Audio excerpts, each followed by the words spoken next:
Oke, selamat pagi. Assalamualaikum warahmatullahi wabarakatuh. Ya, Waalaikumsalam.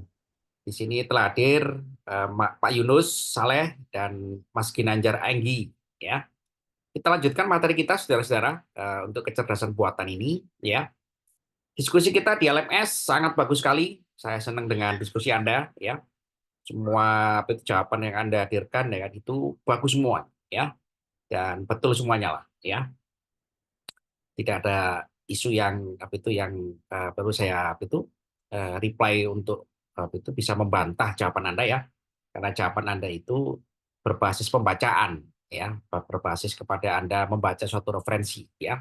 Jadi saya terima semuanya.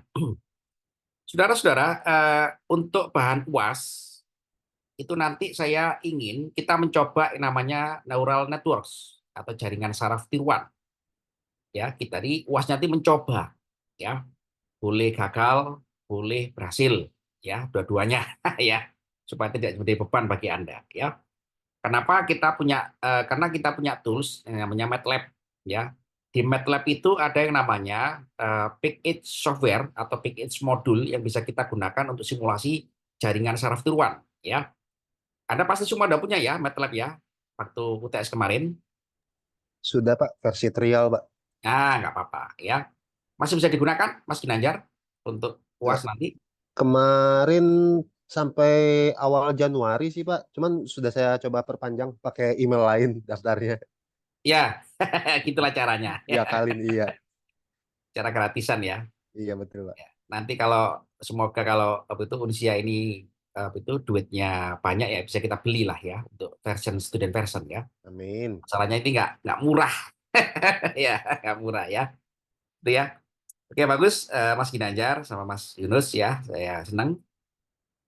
Saudara-saudara, jaringan saraf tiruan ini adalah contoh algoritma yang itu dikembangkan untuk artificial intelligence ya.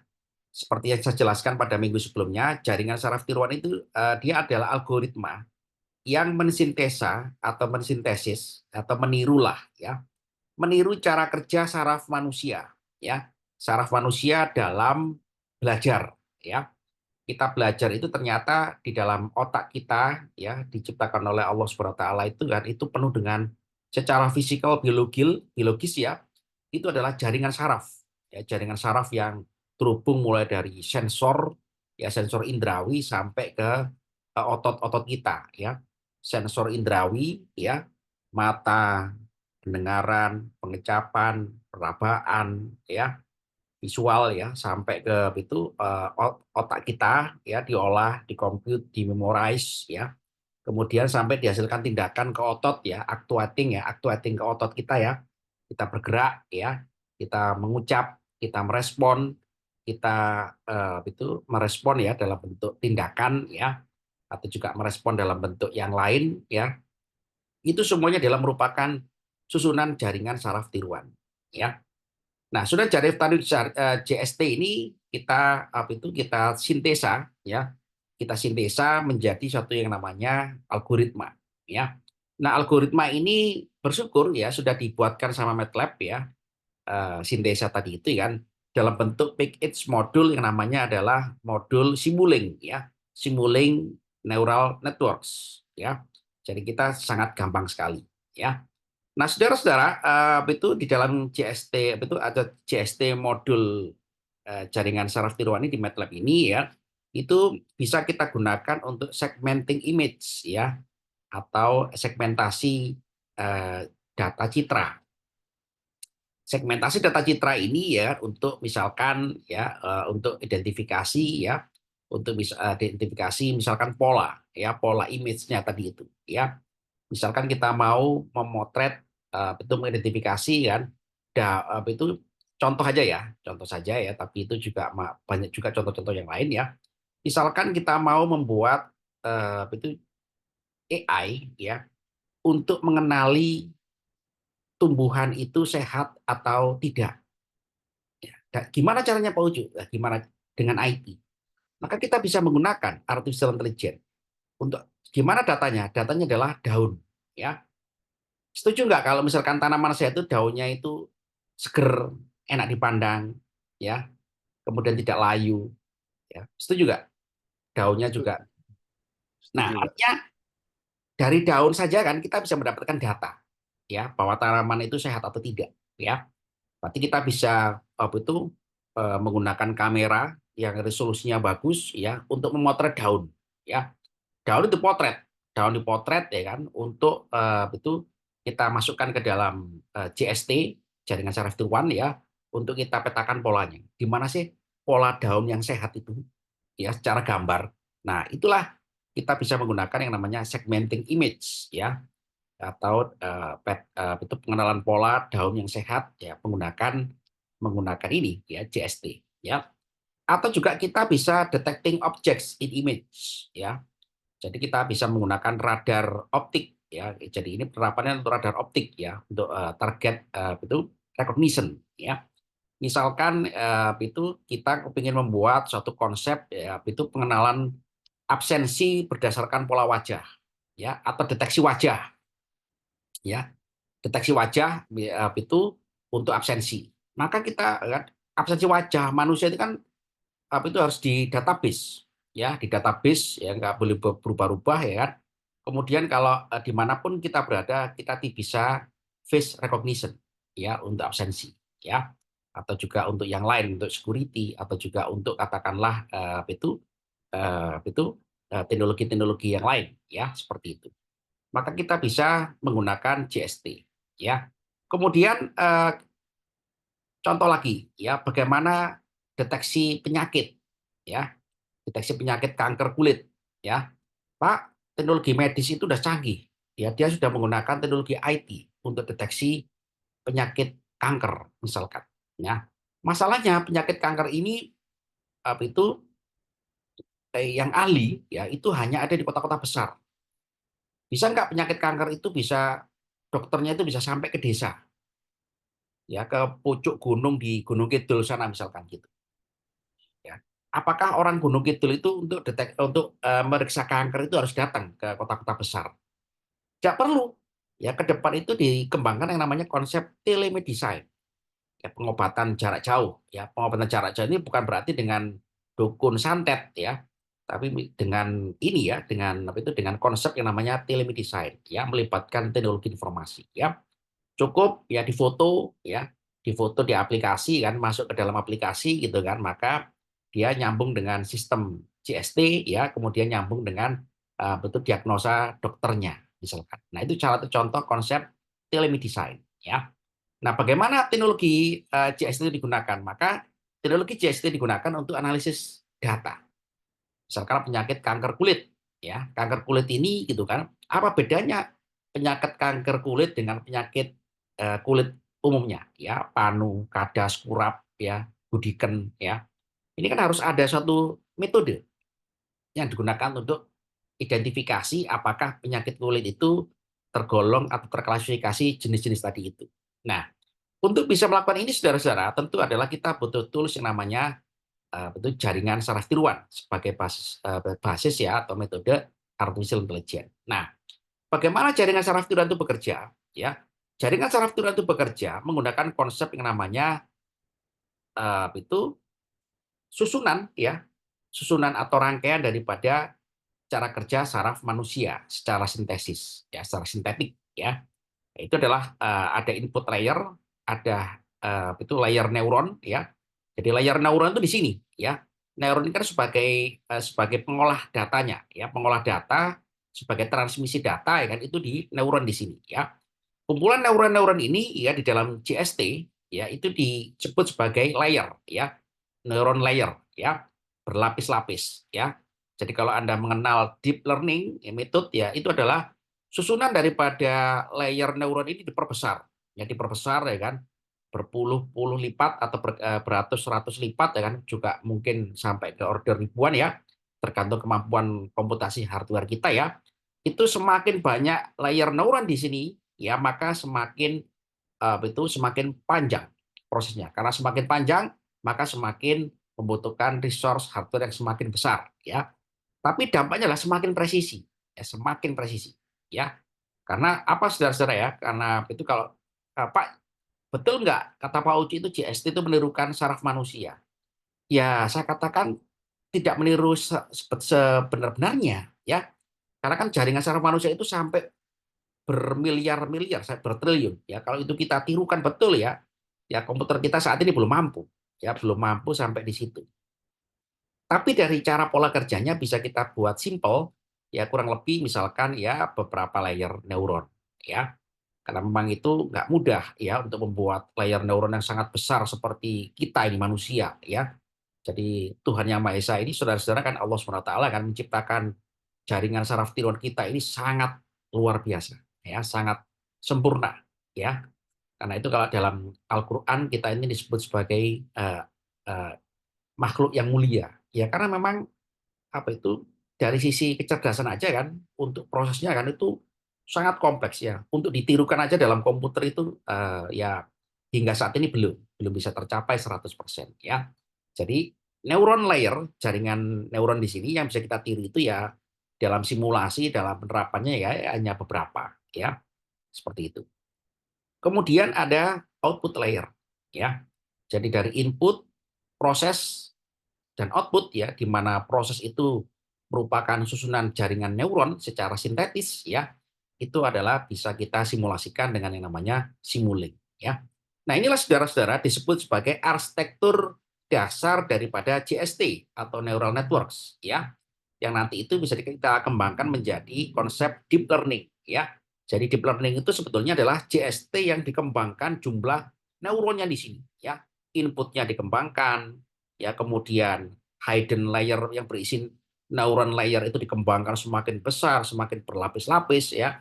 Kemudian juga output lainnya juga semakin besar dan menghasilkan performansi atau karakteristik ya yang sangat-sangat akurat dan presisi ya. Nah, struktur arsitektur jaringan saraf tiruan ini saudara-saudara, ini adalah sebagai metode yang saya katakan tadi ya, dia berbasis kepada pembelajaran ya. Jadi dari input, proses, output ini dilatih, di training ya, di training ya dengan berbagai macam data-data yang kita berikan ya. Semakin dia di training, maka dia semakin memorize ya. Sistem kita ini ya semakin semakin akurat dalam menghasilkan suatu data atau performansinya ya. Nah, saudara-saudara, tipe-tipe jaringan saraf tiruan itu kan ada ini yang memang sudah berkembang ya. Ada yang bersifat feed forward ya, umpan maju, dan juga ada yang backward ya. Feed forward dan backward ini hanya pola aliran datanya saja ya, pola aliran cara kerjanya ya. Feed forward ya itu adalah dari input ke output ya, berjalan maju, input ke output ya. Ada yang dibalik, backward ya, dari output ke input ya. Jadi berbalik ya. Ini hanya merupakan apa itu typical flow-nya ya. Nah, jadi saudara-saudara ya kan, yang paling utama adalah kita harus tahu gitu kan bahwa di dalam jaringan saraf tiruan ini ya, bagaimana sih kita mempekerjakan jaringan saraf tiruan ini ya? Itu adalah ada konsep yang namanya apa itu kuantisasi. Ya ini sayangnya di sini nggak ada ya, kuantisasi ya. Oke, oke, oke ya. Kuantisasi itu saudara-saudara pembobotan ya. Misalkan ini di sini ya input ya. Input itu kita berikan data image. Image-nya misalkan eh, berupa data grayscale ya. Grayscale itu kan data abu-abu, hitam putih ya. Hitam putih dan abu-abu ya. Jadi pola-pola warnanya dari image yang kita berikan adalah pola image hitam ya. Itu kemudian abu-abu ya dengan derajat tapi itu RGB yang bisa kita ukur ya. Red green blue ya, kemudian ke putih ya. Nol ya, RGB-nya itu 000 ya kan, maka dia putih ya. Kalau hitam itu RGB-nya adalah 255 255 255 ya kan, maka hitam ya. Di antara itu komposisi red green blue kan dari 0 sampai 255 tadi itu kan itu bisa kita buat derajat keabu-abuan ya. Nah, data input ini saudara-saudara kalau kita gunakan sebagai pattern recognition ya kan atau image segmentation ya, maka data ini dibaca oleh input ya untuk disalurkan, ditransmisikan ke neuron itu ada namanya proses pembobotan, dibobot ya, dibobot ya. Jadi kalau misalkan saya tanya kepada Mas Yunus atau juga Mas Ginanjar ya, itu Anda kalau misalkan berjalan-jalan, Anda pernah berjalan ke Gunung Bromo, Pak Yunus sama Mas Ginanjar? Pernah, Belum Pak. pernah, Pak. Pernah ya? Wah, pasti Belum, pernah lah. belum. Hah? Saya belum pernah. Belum pernah. Ya, Ke daerah mana yang paling dingin Anda? Paling dingin? paling ingin paling kalau sama teman-teman jalan-jalan ke puncak, Pak, paling, Pak. Ke puncak Dieng, ya? Pak, Dieng, Pak. Dieng. Wah, Dieng itu dingin banget itu. Ya. Iya, Pak. Misalkan saja dua orang ini saya kasih hadiah, saya suruh jalan-jalan ke Bromo, ya jam subuh 4 pagi udah sampai di sana untuk melihat sunrise. Kira-kira kedinginan, perasaan kedinginan Anda itu antara Mas Yunus dengan Mas Ginanjar ini ya, itu sama nggak dinginnya itu? Berbeda, Pak. Bisa beda, Pak. Nah, Berbeda. berbeda. Ya, walaupun sama-sama suhunya sama ya, Ya. suhu di Bromo itu sama, misalkan sekian derajat Celcius ya. Tapi responnya dari Mas Yunus sama Mas Ginanjar berbeda. Ya, Mas Ginanjar misalkan saja ya, Mas Ginanjar yang biasa hidup di Arab sana kan, dalam suhu yang panas gitu kan, begitu berada pada daerah dingin itu langsung gitu kan, wah menggigil nggak karu-karuan, kedinginan. Mas Yunus ya kan, yang rumahnya di puncak Bogor sana kan, Pak ini mah biasa Pak, ini mah belum seberapa Pak ya, dengan di Kutub Utara. Nah, responnya berbeda. Respon berbeda ini saudara-saudara itu adalah menunjukkan cara kerja saraf kita ya, yang memberikan aksentuasi berbeda. Kenapa berbeda? Ya, Mas Yunus yang rumahnya di Bogor sana udah terbiasa dingin, saya ajak ke Bromo, ah ini mah biasa Pak, ini sama dengan daerah saya 11-12 ini, ya. Mas Ginanjar berbeda respon, karena biasa tinggal di Afrika sana misalkan, ya. Jadi panas begitu masuk ke Bromo, waduh Pak, ini kayak apa itu 1000 kali es misalkan. Nah ini saudara-saudara ada proses yang menunjukkan bahwa dalam jaringan saraf tiruan ini gitu kan ada mekanisme pembobotan, pembobotan daripada input, ya. Inputnya berbeda. Dari dibobot, dikuantisasi gitu kan, dan diaktifasi. Aktivasinya itu berbeda-beda. Ya, jadi di dalam neuron itu ada fungsi, ya fungsi matematik ya kan, yang merepresentasikan aktivasi. Aktivasi dari input, dari bobot input. Mohon maaf ya. Bobot input itu diaktifasi, diaktifasi ya. Aktivasinya tadi contohnya tadi adalah Mas Yunus ya kan, yang biasa tinggal di Bogor, saya ajak ke Bromo. Pak ini biasa, Pak. Kenapa itu ngomong biasa? Ya karena Mas Yunus itu udah biasa di hidup daerah dingin. Diajak ke Bromo, nah itu relatif nggak ada beda jauh suhunya. Tapi Mas Ginanjar yang biasa tinggal di Afrika sana, ya di Gurun Sahara sana gitu kan, suhunya panas mendekati 50 derajat ya. Saya ajak ke Bromo, wah Pak ini dingin sekali Pak. Perbedaan suhunya sangat jauh. Dari 50 derajat ke suhu mendekati nol. Jadi apa? Fungsi aktivasi daripada neuron kita menghadapi situasi seperti itu berbeda-beda ya setiap orang. Nah, ini saudara-saudara, fungsi aktivasi ini itu adalah dalam bahasa matematika adalah respon, ya, respon data atau respon inputan. Nah, respon inputan ini akhirnya menjadi sub output ya, sebelum sebelum menjadi output utama di sini ya. Sebelah kanan ini sebelum itu adalah menjadi sub output. Nah, sub output ini dibobot lagi, dimasukkan lagi ke dalam fungsi aktivasi berlapis-lapis berkombinasi. Jadi kunci daripada jaringan saraf itu adalah diinputkan berlapis-lapis berkombinasi. Contoh, input yang atas ini. Input yang atas ini dibobot menjadi menjadi empat ya. Satu, dua, tiga, dan empat. Nah, bobot ini dimasukkan ke dalam neuron empat-empatnya. Nah, di dalam neuron ini ada fungsi aktivasi. Fungsi aktivasi ini, satu fungsi aktivasi satu neuron menghasilkan 4 sub output. Bobot yang kedua. Nah, dibobot lagi bobot kedua ya, menjadi 4 lagi ke 4 neuron. Ya. Neuron yang kedua di layer yang pertama ini, di layer lapisan pertama ini juga sama, ya. Dia menerima input bobot ya, dari input satu, ya, dari input yang terbobot satu, ya. Kemudian di fungsi aktivasi, ya, kemudian menghasilkan output yang terbobot menjadi input bagi neuron di layer kedua. Ya, jadi kunci daripada JST ini agak rumit ya, agak rumit karena memang ini mensimulasikan cara kerja saraf manusia ya, yang terkoneksi satu sama lain ya.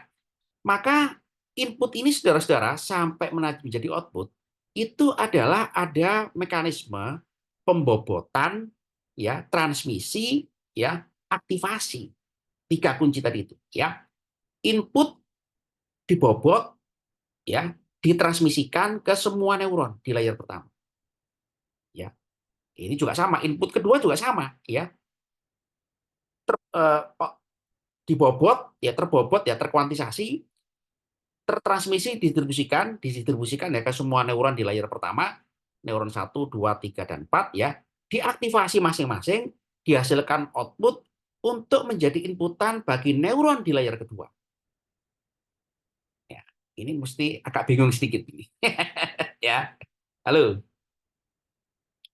halo, halo saudara-saudara, Ya, halo, kan di dalam satu perusahaan itu ada Iya, Pak. misalkan ya. banyak Nah, aplikasi gitu ya. yang Jadi dipakai oleh ada tiap 3 proses ini, ya, bobot, transmisi, aktivasi, ya. Lebih tepatnya 4 lah ya, menghasilkan sub output yang itu berjalan terkombinasi dan terdistribusi di semua neuron, di semua layer atau lapisan. Ini kan neuron ya, yang ini neuron ini ya, ini neuron di layer 1 ya, ini neuron kedua di layer kedua dan seterusnya ya. Sehingga nanti itu di dalam arsitektur jaringan saraf tiruan itu kan kumpulan-kumpulan neuron di layer-layer ini kan kalau kita gambarkan kan panjang ya, panjang sekali, sehingga seringkali disingkat menjadi hidden layer ya, layer tersembunyi. Nah, itu nanti bisa kita setting di dalam Simulink MATLAB gitu kan, berapa jumlah neuron yang kita gunakan, berapa kemudian berapa jumlah layer yang kita buat di situ. Nah, ya, jumlah neuron dan jumlah layer yang mau kita setting di dalam MATLAB atau Simulink. Ya, selebihnya adalah kita men-setting setiap neuron ini memiliki karakteristik fungsi aktivasi. Fungsi aktivasi, ya. Fungsi aktivasi itu apa? Kemampuan merespon input, ya. Ya. Contoh, bagaimana ilustrasi? Ya, saya panggil lagi ya Mas Yunus sama Mas Ginanjar, ya. Mas Yunus atau Mas Ginanjar ya. Anda bujangan apa udah keluarga ini? Keluarga, Pak. Oh, udah keluarga ya. Keluarga, Pak. Saya pikir bujangan. Oke ya. Oke, apa contohnya? Misalkan saja ya, Mas Yunus ya kan, apa itu, suka sate Mas Yunus. Suka, Pak. Nah, oke. Tiba-tiba di Jakarta ini ada sate onta ya. Saya juga belum pernah makan sate onta ya, gitu ya. Wah, sate kambing udah biasa ya, sate onta. Pak, ini sate onta, Pak. Sate onta dari Arab. Apa respon Anda, Mas Yunus? Nggak suka, Pak. Karena belum terbiasa. Ya, nggak suka ya. Oke. Iya, karena belum terbiasa, Pak. Ya, betul. Berarti nggak terbiasa. Berarti di sini kan ada fungsi aktivasi. Ya, nggak suka. Nah, fungsi aktivasi ini, saudara-saudara, itu adalah menunjukkan kemampuan merespon input. Yang itu bisa kita gambarkan secara matematika menjadi fungsi namanya macam-macam ya. Ada fungsi step function, ada fungsi Gaussian, ada fungsi ada fungsi linier ya, ada fungsi kuadratik. Nah, fungsi-fungsi matematika ini adalah pemroses daripada input atau input yang terbobot. Nah, gitu ya. Sehingga nanti itu kalau kita masukkan ke dalam fungsi matematika ini, input bobot ini berubah ya, berubah outputnya di yang menuju ke layar kedua ini atau yang ditransmisikan ke layar kedua ini. Nah, ini saudara-saudara, kalau ini terjadi berulang-ulang berlapis-lapis gitu kan, akhirnya di output itu menghasilkan suatu pemetaan bahwa inputnya itu sate onta yang diharapkan Mas Yunus suka, ternyata di sini Mas Yunus outputnya tidak suka, nggak senang. Nah, ini terjadi kenapa? Karena ada mekanisme yang namanya responsi, ya, responsi saraf kita. Ya, mungkin Mas Yunus nggak suka kan, Pak, ini sate onta Arab, Pak, terlalu besar, Pak. Ya, itu mungkin seperti itu ya, atau juga mungkin yang lain-lain. Tapi reasoning tadi itu, saudara-saudara, ya, alasan-alasan tadi itu bisa kita gambarkan sebagai merupakan aktivasi daripada respon terhadap input yang terbobot tadi itu. Nah, proses ini berulang-ulang di dalam lapisan-lapisan neuron ini sehingga dihasilkan suatu keputusan atau hasil ya, hasil yang terpetakan. Nah, ini memang agak sulit memahami ini ya, agak sulit ya. Ya, nggak apa-apa ya, nanti akan kita teruskan ya, akan kita tingkatkan ya. Nah, yang saya minta dari Anda adalah Anda mencoba dulu nanti. Halo? Saudara-saudara. Iya, Pak. Ya, Pak. Jadi nanti UASnya itu mencoba simulasi jaringan saraf tiruan, ya, mengambil kasus yang ada di dalam MATLAB saja, ya, pengenalan gambar, pengenalan pola huruf, ya, pengenalan pola huruf, ya. Pernah dengar saudara-saudara kan polisi itu mau menerapkan tilang elektronik, Iya, Pak. ya, berjalan nggak itu? Kayaknya sih berjalan sih, Pak. Ya, berjalan. Iya, Gimana dia cara mendapatkan data bahwa itu melakukan pelanggaran? dari gambar rekaman CCTV. Nah, gambar rekaman CCTV kan? Iya. Apa yang diterapkan dari teknologi itu di situ kira-kira? Dia belajar pattern ini sih Pak, aturan lalu lintas Pak. Misalnya kayak marka jalan gitu kan, nggak boleh Ya, lewat, itu dilewatin kendaraan ya otomatis menangkap seperti itu ya, responnya. betul. Jangan lupa, itu adalah di sini teknologinya. Apa ini?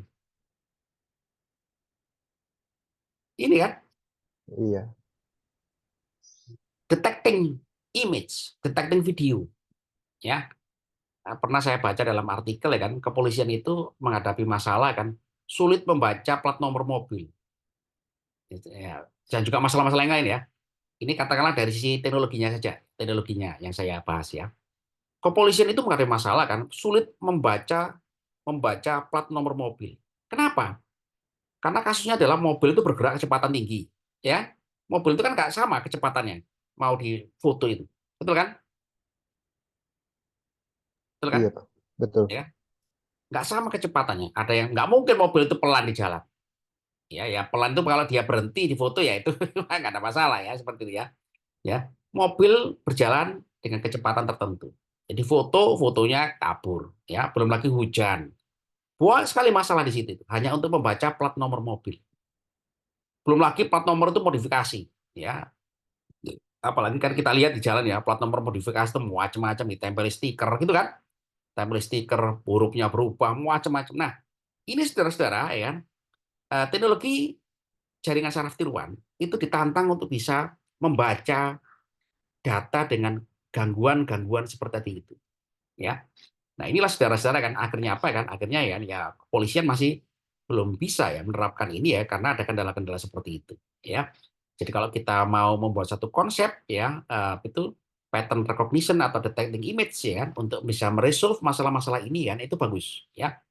Tahun kemarin mahasiswa saya itu membuat konsep ya artificial intelligence ya kan untuk mengenali plat nomor mobil berkecepatan tinggi ya di atas 100 km per jam itu masih bisa dibaca plat nomor mobilnya ya seperti itu. Nah, saudara-saudara, itu kurang lebih ini sebagai pendahuluan kita ya, pendahuluan kita untuk apa itu mengenali jaringan saraf tiruan ini ya, karena CST ini merupakan fundamental daripada artificial intelligence ya. Minggu depan kita lanjutkan ya. Ada pertanyaan saudara-saudara? Halo?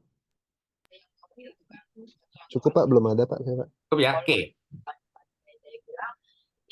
Anda saya tugasi untuk nyoba dulu di MATLAB, Simulink ya. Nanti kita cari contoh itu implementasi di Simulink ya untuk detecting image ya. Setelah itu bisa, nanti kita bikin kasus ya, kasusnya pengenalan pola daun ya, pengenalan pola-pola gambar ya, pola-pola apa saja ya. Nanti kita jelaskan ya bagaimana cara kita mengukur performansi pembelajaran ya. Pak, saya training simulasi sekian simulasi. Hasilnya sekian. Pak, saya memberikan simulasi pembelajaran sekian. Jadi AI ini sudah bertumbuh kepada pembelajaran, training.